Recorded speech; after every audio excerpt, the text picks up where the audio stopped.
So our next question is coming from Travis, and he's asking, what is the research on completely carnivorous diets of all animal products? I think the first thing that comes to my mind is the Stephenson experiment.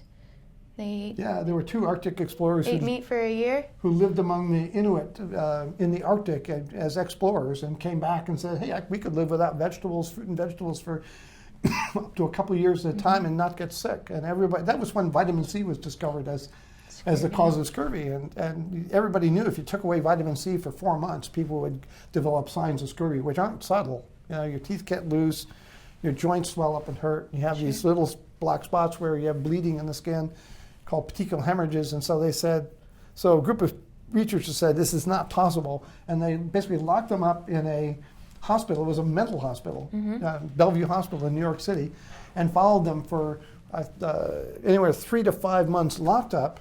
And when they didn't develop scurvy, they said, okay, you can move to an apartment down the street. You got to come in every day to get checked. And they did this diet of just meat and fat.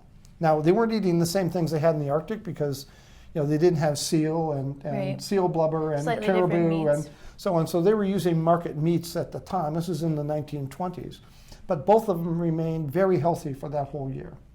But realize that both these people, they got to choose what they ate as long as it was from meat and fat. Yep. So they could have organ meats and things like that. And they had basically been trained by a group of people who'd lived for at least 50, the modern Inuit have lived in the Arctic for, I think archaeologists say, 1,800 years. And so they had a time empirically to figure out what to eat and what proportions to eat. And so that's different than maybe if somebody just said, I'm just going to eat meat. They may not eat enough fat. They may not make their own broth. They may not follow those tenets as closely as the Aboriginal cultures did. So there were a lot of lessons that these Aboriginal cultures probably learned, and we, as of European, Western civilization, may have discounted the value of those things. Especially with respect to minerals. Sure.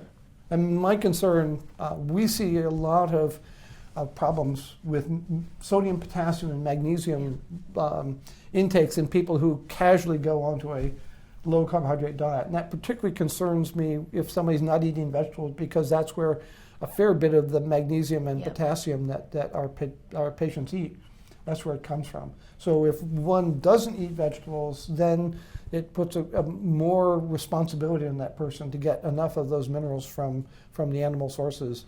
And that may be an issue around making one's own broth, particularly bone broth. And again, it's not sticking a few bones in some water and boiling it for an hour. That's cooking it long enough to get those nutrients out of the bone and into the broth.